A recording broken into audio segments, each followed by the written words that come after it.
안녕하세요. 여러분과 같이 논술을 준비하는 모두의 논술입니다. 반갑습니다. 오늘은 2022 학년도 논술의 최저를 바탕으로 나는 어떤 학교를 좀 준비를 할까에 대해서 고민이 많으시죠? 고등학교 2학년 혹은 현재의 고등학교 3학년이고 시험이 끝났는데 수시가 이제 순차적으로 발표를 하면서 나는 어느 대학을 가는 것이 준비하는 것이 좋을지를 고민하는 분들이 이제 논술을 준비한다라고 했을 때 어떤 학교를 준비하면 좋을지에 대해서 잠깐 편하게 얘기를 좀 해볼까 합니다. 조금 바뀐 유형도 있고, 그리고 이제 최저 기준 자체가 좀 바뀐 학교도 조금 보입니다.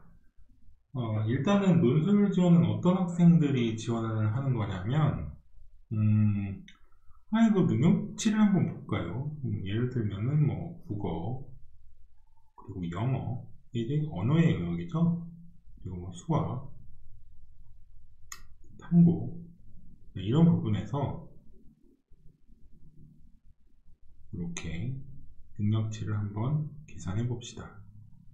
예를 들면 이런 친구가 있다고 가정을 해봤을 때 국어와 영어는 2등급이 나오긴 하는데 탐구와 수학 점수가 상대적으로 낮은 친구들이 있죠. 그럼 전체적인 능력치가 이렇게 형성이 될 겁니다.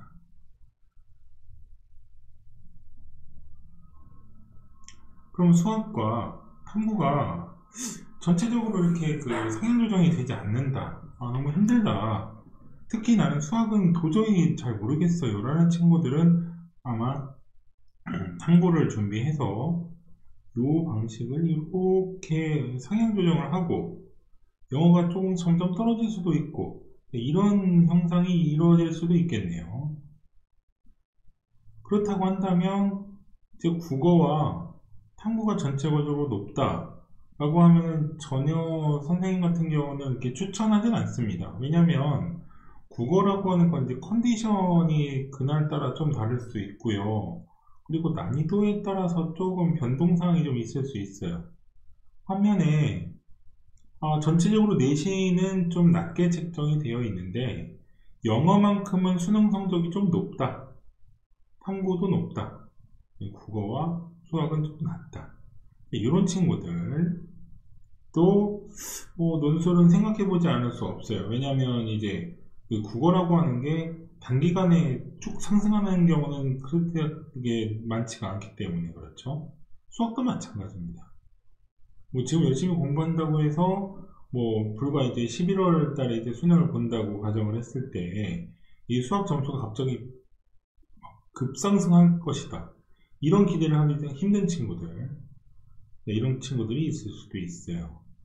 그러니까 여기에서 하나의 시사점은 뭐냐면 4개의 항목 중에서 2개의 항목은 수능이죠. 안정적으로 나온다. 단 2개의 항목은 이렇게 상향 조정될 가능성이 좀 적다 라고 하는 친구들은 조금 준비해도 나쁘지 않을 것 같습니다. 그리고 이런 문과에는 이런 친구들이 있죠. 전체적으로 높게 형성이 되는데 수학만큼은 낮다. 이것도 괜찮습니다. 왜냐면 이제 어떤 학교든지 이 4개의 모든 항목을 모두 최저가 높은 학교가 그렇게 많지는 않아요. 그렇기 때문에 가장 중요한 것은 학생이 나의 성적을 객관적으로 평가할 수 있고, 그리고 나는 일주일에 몇 시간 정도를 논술에 좀 투자를 하고 싶다.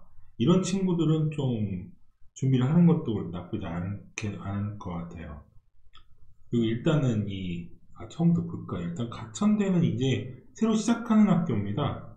21학년도에는 가천대가 논술에 포함되어 있지 않아요. 근데 22학년도에는 좀 시작을 했죠. 가천대가 들어왔습니다. 논술 전형으로. 그러니까 이게 어떤 맥락이냐면 일단은 적성고사라고 하는 게 어느 정도 약화되면서 가천대는 논술과 이제 그 학생부 종합전형이나 아니면은 그 정시전형을 늘리면서 이게 들어온 거거든요. 그렇게 해서 수능 최저 기준으로 3등급이 한 개 정도는 들어있다라고 하면은 탐구 반영 방법도 한 과목을 넣기 때문에 이거는 괜찮다. 그러니까 나는 예를 들어서 뭐 국어, 영어, 탐구, 수학 중에 딱 한 과목만 조금 전체적으로 높게 형성이 되어 있다. 이런 친구들이 좀 준비할 수 있겠네요. 일단 지금 표에서는 최저가 없는 학교들은 좀 제외가 되었습니다. 자, 경북대, 경희대. 자, 경희대는 지금 21학년도에서는 2합 4를 기준으로 수능 최저를 좀 제시를 했었는데 22학년도의 기준을 보니까 2개 합 5다 이렇게 들어왔네요.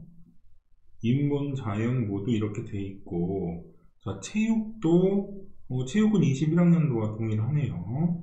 3등급이 1개, 그러니까 뭐 예를 탐구를 제외하고 있으니까 국어나 영어 중에서 한 과목 3등급 이내에 형성이 되어 있다 라고 한다면 경희대도 충분히 준비할 수 있겠습니다. 일단은 가천대는 지금까지의 문제를 분석을 할 수 없으니까, 왜냐면 21학년도까지는 논술이 없었어요. 경희대 같은 경우는요, 우리가 이제 제가 잠깐 지난번 포스팅에서 얘기를 했지만, 이 공식 적용률이라는 게 있습니다. 이게 뭐냐면, 이 공식에 어느 정도 형성이 되어 있는데, 이 공식에 따라서 문제는 고정형 문제를 따르고 있고요. 그리고 변화하는 거는 제시문만 변화를 하다 보니 경희대 같은 경우는 제시문만 바뀌는 고정형 문제를 따르고 있으므로 굉장히 좀 수월하다 라고 판단을 좀 할 수 있을 것 같아요. 그리고 고대 세종도 역시 22학년도에서 새로 이제 들어오는 학교입니다. 고려대가 원래 논술을 좀 진행을 했었죠. 그런데 22학년도에 새로 이제 들어오는 학교 중에 하나입니다. 그래서 인문, 자연, 체능에서는 3등급이 1개여야 하고, 혹은 영어가 2등급에 충족을 한다면 인정을 해주겠다. 그리고 탐구는 2과목 기준 중에서 1개가 충족하면 인정한다 라고 하는 얘기죠. 고대 세종도 이제 22학년도에 논술로 들어오면서 수능 최저가 이렇게 높게 형성되진 않았네요. 자, 동국대도 마찬가지입니다. 21학년도와 동일한 기준으로 적용이 되었어요. 2합 4. 동국대의 특징을 보면 조금 짧게 끊어쓰기라고 하는데 350자에서 400자 정도를 형성하고 있는 답안지를 요구하고 있습니다. 기본적으로 이제 경희대나 건국대 같은 경우는 이제 글자 수 자체가 600에서 이번 문제는 1000자 내외로 쓰고 있는데 좀 짧게 쓰는 방식을 따르고 있죠. 그러다 보니까 이건 쓰는 방식이 좀 다릅니다. 그러니까 굉장히 압축된 글쓰기를 할 수 있어야 하는데 기본적으로 이제 처음 시작할 때부터 이렇게 형성하기보다는 처음에는 대략 600자를 기준으로 쓰다가 점차 내용을 줄여가는 방식이 동국대를 준비하는 데는 좀 도움이 될 거예요. 그리고 문제가 동국대 같은 경우는 세 문제를 지향하고 있기 때문에 약간 속도전을 해야 한다라는 점이 좀 여러분들이 감안을 하셔야 될 것 같습니다. 덕성여대는 2합 7을 따르고 있는데 이것도 우리가 이제 여성분들이 지원하기는 괜찮을 것 같습니다. 서강대 같은 경우는 3합 6, 올해랑 비슷하네요. 그리고 탐구는 한 과목만 지원하게 된다. 이렇게 볼 수 있고요. 자, 서울여대는 올해와 동일합니다.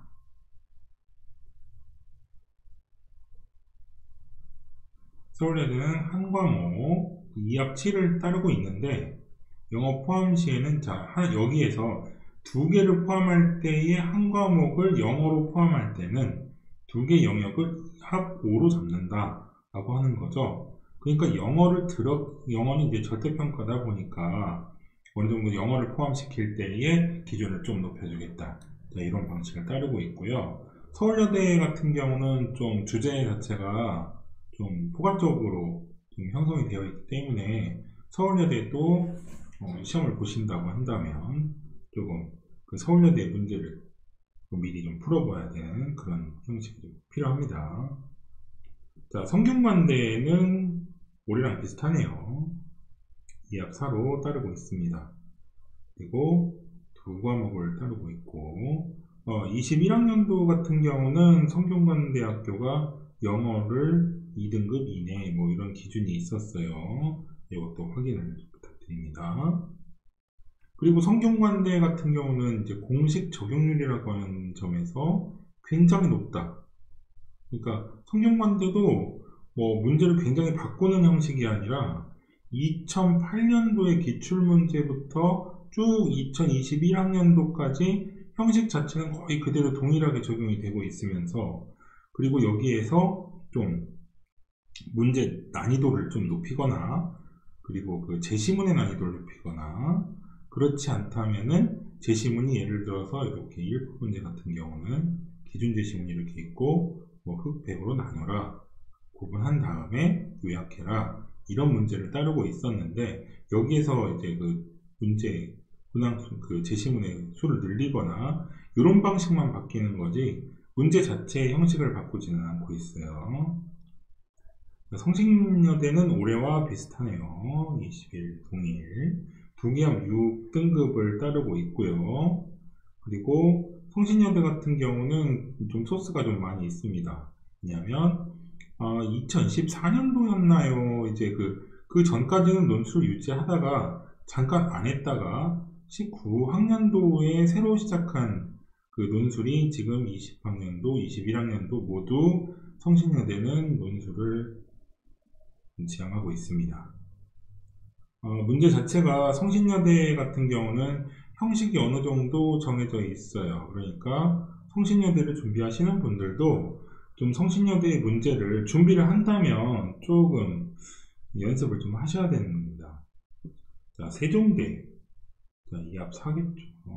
비슷합니다. 자, 세종대의 특징을 보면, 제시문이 이렇게 두 개가 나와요. 혹은 세 개가 나옵니다. 그래서 이 제시문을 가지고 1번 문제와 2번 문제가 서로 물려있는 문제의 형식을 따르고 있어요.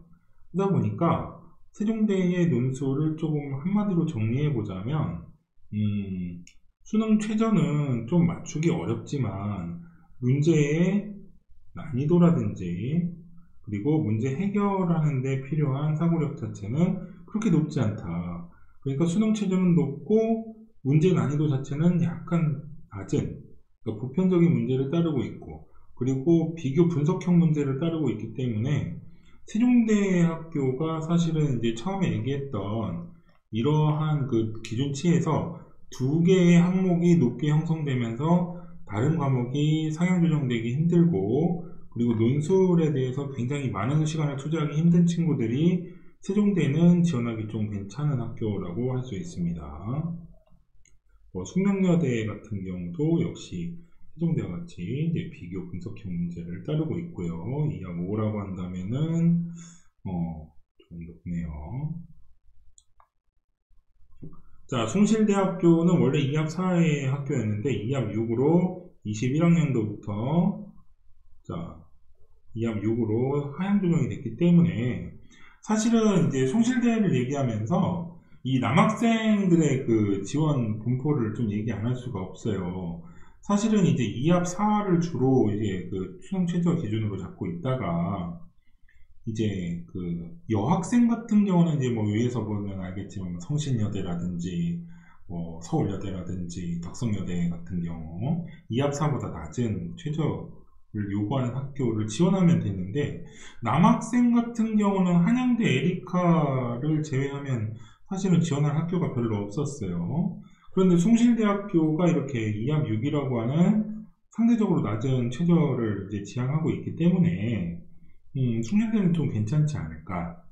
남학생들이 한양대 에리카밖에 쓸 수 없었는데 논술을 준비하기가 뭐 어렵진 않지 않을까, 뭐 이렇게 예상을 해봅니다.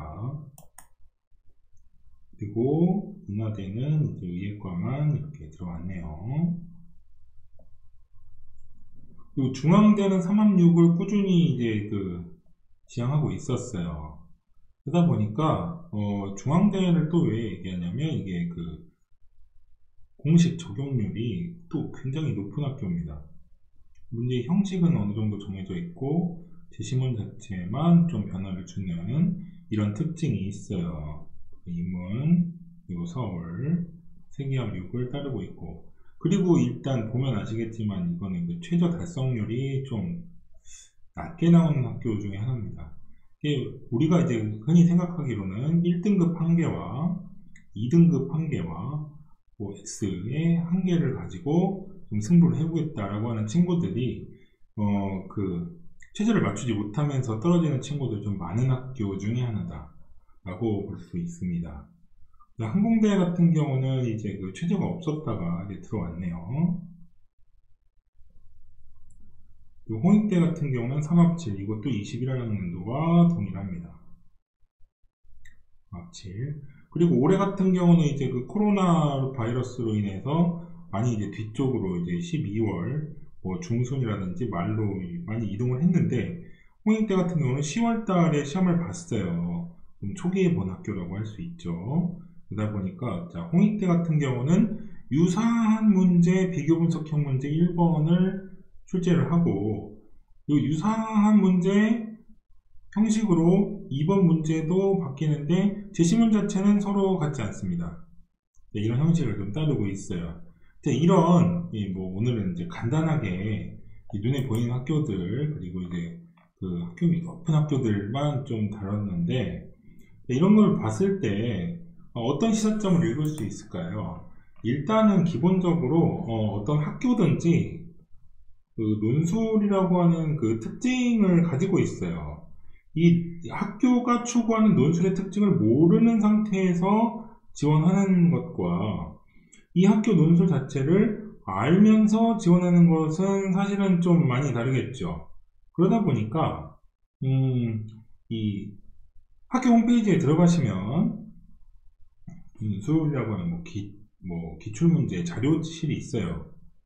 자, 보통 이제 어떤 채널이든지 간에 이제 논술에 대해서 이런 일반적인 얘기를 많이 하기는 하는데, 여러분들이 항상 염두해 두셔야 되는 건 뭐냐면, 예시 답안 자체를 먼저 참고하지 말라는 얘기를 꼭 드리고 싶습니다. 왜냐면 이 어떤 학교를 준비하든지 이 학교를 준비하는 과정에서 이 예시 답안은 굉장히 중요한 자료예요. 중요한 자료인데 이걸 이미 읽어버렸어요.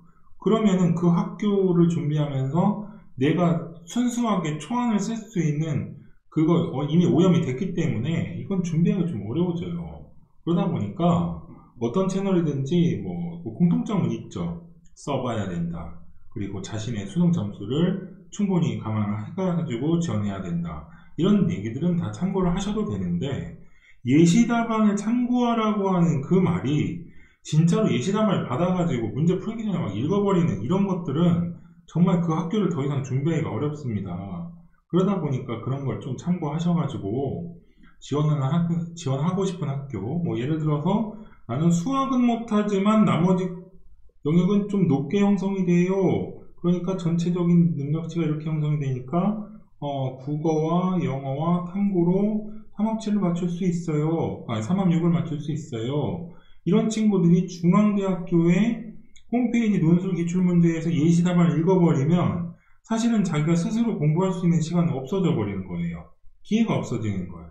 그러다 보니까 이런 것들은 좀 조심하셔야 되고, 일단은 수능 분포도를 자기가 참고를 했을 때 정말로 이 점수가 이 객관성이 있는 점수인지 아니면 내가 맞고 싶은 점수인지는 좀 구분을 하셔가지고 실제로 자신의 점수를 객관적인 잣대에서 기준에서 좀 평가를 하실 수 있어야 되고, 그리고 실제로 논술이라고 하는 거는 안다고 해서 작성한다는 것보다는 좀 연습을 통해서 그 형식이 익숙해져야 되거든요. 그러다 보니까 자기가 쓰지 않고서는 이제 머리로만 풀어서는 사실은 논술은 준비하기가 좀 어렵습니다. 그러다 보니까 좀 개인적인 연습 시간을 일주일에 몇 퍼센트, 몇 시간 정도 할애할 것인지, 그리고 나는 어떤 학교를 어떤 그 수능 전 최저를 맞춰서 어떻게 지원할 것인지에 대해서 좀 고민을 해보시고, 이런 부분들을 참고하셔서 논술, 그러니까 2022학년도 논술을 준비하는데 도움이 되었으면 좋겠습니다. 네, 오늘은 여기까지 하겠습니다. 감사합니다.